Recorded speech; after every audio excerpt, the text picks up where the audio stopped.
Elon Musk a déclaré que le robot Optimus de Tesla ne coûte que 10 000 € à fabriquer et il prévoit de les vendre aux clients pour 20 000 €.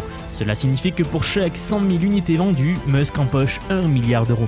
C'est incroyable, surtout qu'il a l'intention de produire des milliards d'Optimus, transformant Tesla en une entreprise valant des centaines de milliards d'euros.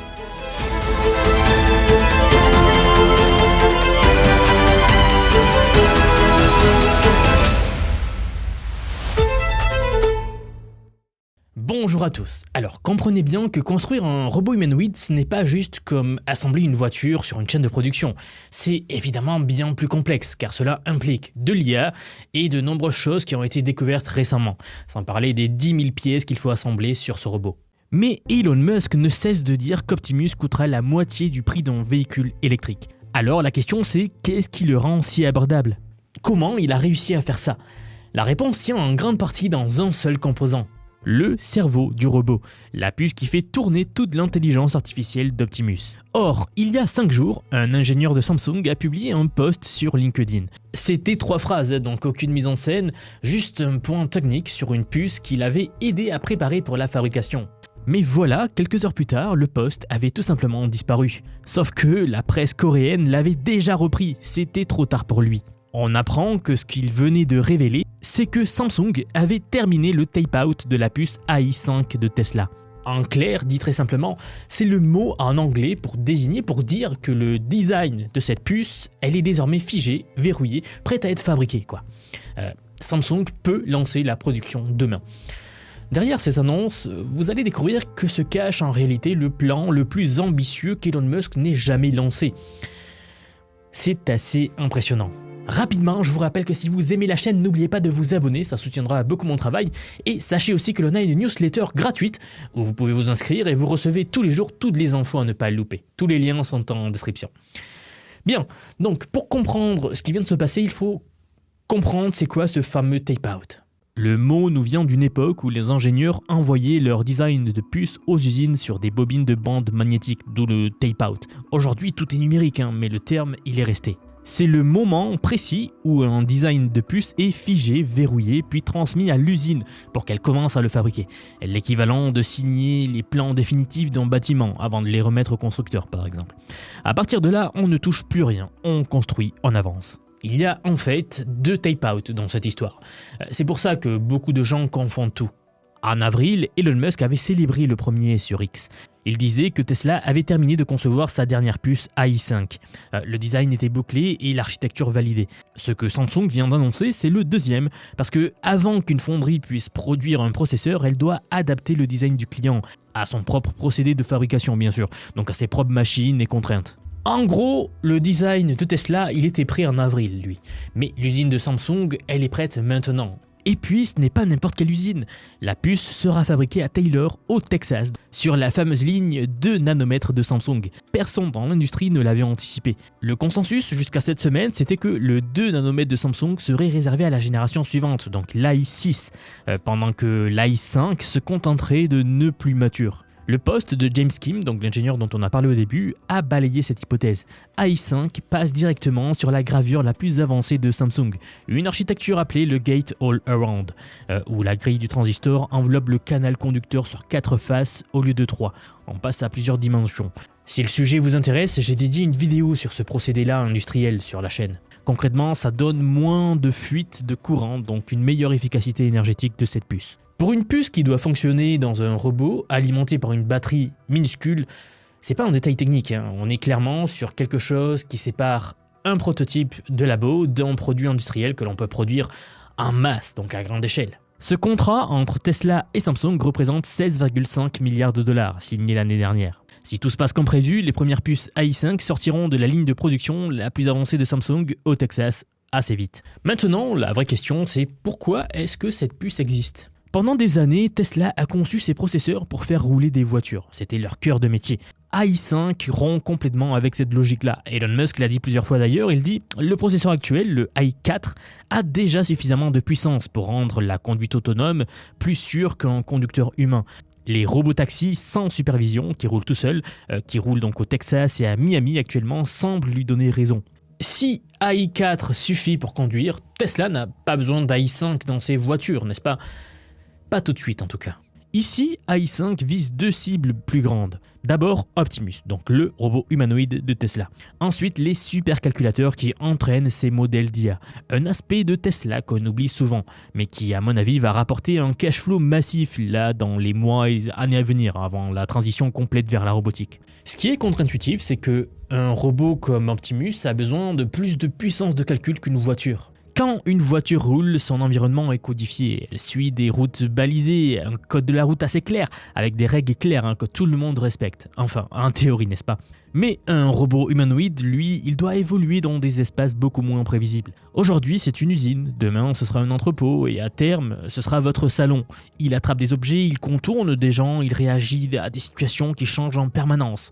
Le volume de calcul nécessaire pour gérer cette complexité-là, elle est bien supérieure à celle d'une conduite sur autoroute. Vient donc le problème principal, à savoir que pour faire une puce qui calcule plus vite, donc, il faut forcément qu'elle consomme plus d'énergie. C'est ça le gros frein aujourd'hui, c'est l'énergie. Optimus transporte sa propre batterie, un peu comme un ordinateur portable. Tout ce qu'il fait, le mouvement de ses 28 actionneurs, le fonctionnement de son IA embarqué, tout ça tire sur une seule batterie de 2,3 kWh. Pour vous donner une idée de l'échelle, une voiture modèle Y embarque environ 75 kWh. La batterie d'Optimus est 32 fois plus petite. Si le processeur du robot consommait 500 watts ou plus à pleine charge, il aspirerait une part énorme de l'énergie disponible avant même que les moteurs des jambes ne s'activent. Vous auriez un robot brillant, mais qui serait à plat au bout de 30 minutes. Tesla a alors fait ce qu'elle fait de mieux dans ces cas-là, à savoir optimiser jusqu'à l'os. Les rapports les plus récents indiquent qu'AI5 consomme désormais aux alentours de 250 watts. Cette réduction change la donne. Enfin, pas toute la donne bien sûr, mais le point fondamental, c'est que la différence entre un robot qui recharge toutes les 2 heures, inutilisable en conditions réelles, et un robot capable de tenir un poste complet de 8 heures non-stop. Ça paraît assez fou, alors on pourrait légitimement se demander comment est-ce que Tesla y est arrivé vraiment. Eh bien, c'est assez radical. Ils ont viré tout ce qui ne servait pas. La plupart des processeurs embarquent un processeur graphique, donc un processeur de signal d'image, qui sont des composants qu'un ordinateur classique utilise tout le temps pour faire tourner des jeux ou traiter des images, des photos ou juste afficher votre écran. Tesla n'en a aucun besoin. Ses ingénieurs ont supprimé ces 2 blocs, puis rempli l'espace libéré avec du matériel dédié à un seul objectif, faire tourner des logiciels d'inférence IA de Tesla. Rien de cette puce n'est gaspillé. Chaque transistor est là pour faire de l'IA et point, c'est tout. En termes de résultats, AI5 délivre environ 2500 TOPS de puissance de calcul, avec 144 Go de mémoire par puce, 5 fois le compute utile dont double SoC AI4 actuellement. Musk a dit en janvier que résoudre AI5 était une tâche existentielle pour Tesla, au point qu'il a personnellement passé chaque samedi pendant plusieurs mois à bosser dessus avec l'équipe. On peut penser ce qu'on veut de Elon Musk, mais parier contre lui, c'est toujours révélé perdant dans 90% des cas à peu près. Quand il se met à sacrifier ses week-ends pour travailler sur l'architecture d'un processeur, ça en dit long sur les priorités de l'entreprise actuellement. Tesla ne confie pas non plus cette puce à un seul fabricant. AI5 sera produite simultanément chez Samsung, mais aussi chez TSMC, donc les 2 plus grandes fonderies de semi-conducteurs au monde qui vont travailler sur cette puce. Des versions légèrement différentes sortiront de chaque usine, parce que chaque fonderie traduit un design en silicium physique de manière différente, bien sûr, mais le logiciel de Tesla fonctionnera de façon identique sur les 2. C'est une couverture délibérée. Si une usine tombe en panne, si les rendements posent problème, ou si, une tension entre Taïwan et la Chine s'aggrave, Tesla ne se retrouve pas bloquée, elle aurait une porte de repli. La répartition va même plus loin puisque Samsung prendra la responsabilité exclusive de la puce suivante AI6, pendant que TSMC fabriquera AI6.5. Tesla est en train de construire 2 chaînes d'approvisionnement en parallèle pour ses puces les plus stratégiques donc. Et puis, pendant que Samsung prépare le silicium, Tesla prépare aussi l'usine qui va l'utiliser. Le 10 juillet, la société a publié une vidéo titrée « La fin du nerf ». On y voit des engins de chantier arracher les tranchées en béton, démonter les bras robotiques, évacuer les convoyeurs de la chaîne d'assemblage de la modèle S et la modèle X à Fremont, en Californie. On a eu l'occasion d'en parler déjà. Le tout en 46 jours. 46 jours pour démolir une ligne de production qui fonctionnait depuis 14 ans. Donc comme quoi, quand on veut, on peut. On peut aller vite. La modèle S, c'était la voiture qui a forcé le monde entier à prendre les véhicules électriques au sérieux. Tesla vient de raser sa ligne de naissance pour y construire des robots à la place. C'est le début de la transition la plus massive de l'entreprise. La production limitée d'Optimus Gen 3 doit commencer à Fremont fin juillet ou août, donc c'est tout de suite là, avec une capacité cible d'1 million de robots par an sur cette première ligne. Une deuxième ligne en construction à Giga Texas vise 10 millions par an, toujours plus grand. Musk a prévenu que le rythme initial sera lent, bien sûr, parce que Optimus compte environ 10 000 pièces uniques, c'est assez fou. Quant à la chaîne d'approvisionnement mondiale pour les robots humanoïdes, disons les choses franchement, aujourd'hui, elle n'existe pas encore. Il va falloir l'inventer en même temps que le produit lui-même.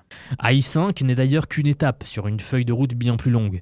Aujourd'hui, c'est AI4 qui fait tourner les véhicules Tesla, y compris les robotaxis sans supervision. Mais AI5 pousse cette puissance plus loin tout en donnant à Optimus le cerveau dont il a besoin pour être réellement autonome.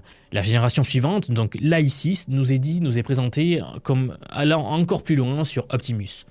Puis enfin vient AI7. C'est là où le plan de Elon Musk bascule dans une autre dimension et c'est son plan à terme. Sa vision à long terme, c'est d'embarquer le matériel IA de Tesla dans des satellites où l'énergie solaire est illimitée. Autrement dit, un environnement idéal pour faire tourner des charges de travail IA massives. Ça ressemble à de la science-fiction, n'est-ce pas? Sauf que les gens qui disent ça ont aussi dit que les fusées réutilisables étaient de la science-fiction. Pour soutenir cette feuille de route, il faudra une capacité de fabrication qui n'existe tout simplement pas aujourd'hui encore. Musk l'a dit clairement, l'industrie mondiale des semi-conducteurs ne peut reproduire qu'une fraction infime des puces IA dont Tesla aura besoin à terme. C'est toute la raison d'être du projet Terafab.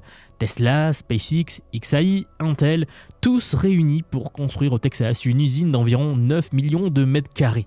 Pour vous donner une idée, c'est à peu près la superficie de la cité du Vatican, de Monaco et de Gibraltar combinés en un seul site industriel. L'objectif affiché, c'est donc de produire 1 terawatt de puissance de calcul par an.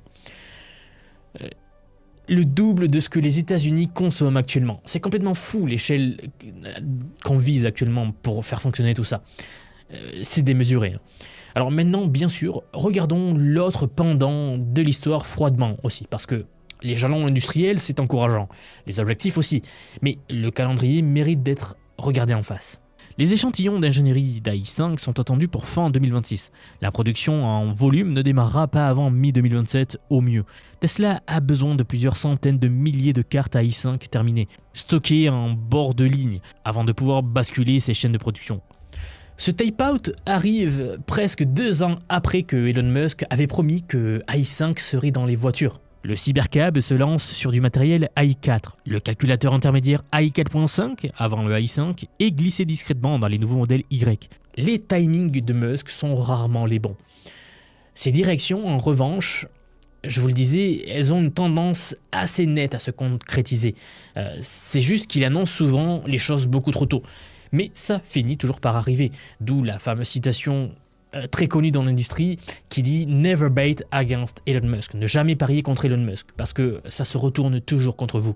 Ce qui se joue ici dépasse une annonce de plus sur Tesla. Samsung prépare la puce, ça y est. Fremont prépare la ligne d'assemblage, elle est prête. 2 processus industriels sur 2 continents convergent vers le même produit, le cerveau et le corps du même robot construit en parallèle. L'iPhone n'a pas changé le monde le jour où Apple a déposé un brevet sur l'écran capacitif. Il l'a changé le jour où Foxconn a réussi à en sortir des millions d'exemplaires d'une chaîne d'assemblage à Shenzhen. On est à ce moment de l'histoire pour la robotique humanoïde. La puce est conçue, le silicium de prototype existe, l'usine se transforme, le calendrier est tendu, mais il est là, il est réel. Ce que ça veut dire concrètement pour vous, c'est que le monde dans lequel vous travaillez aujourd'hui ne sera pas le même dans 2 ou 3 ans. L'IA sort des écrans, elle est dans des puces, dans des robots, dans des usines. Les gens qui comprennent comment tout ça fonctionne, comment ces outils s'utilisent, ce sont eux qui vont se positionner le mieux dans ce qui arrive. Pas ceux qui attendront que ce soit évident pour tout le monde, parce qu'à ce moment-là, il sera déjà trop tard. Mais ceux qui vont se positionner dès maintenant. Messieurs, dames, si vous voulez prendre de l'avance, comprendre l'IA dans la pratique, pas juste en regardant des vidéos de 10 minutes, alors j'ai quelque chose pour vous. J'aimerais vous dire que depuis quelques mois déjà, j'ai construit un programme d'apprentissage unique. Je vous apprends l'IA sous tous ses aspects. C'est un parcours que j'ai créé et pensé pour vous transmettre tout ce que je sais. Alors non seulement sur les modèles d'IA comme ChatGPT, Gemini de Google, Grok de Elon Musk, Claude, etc.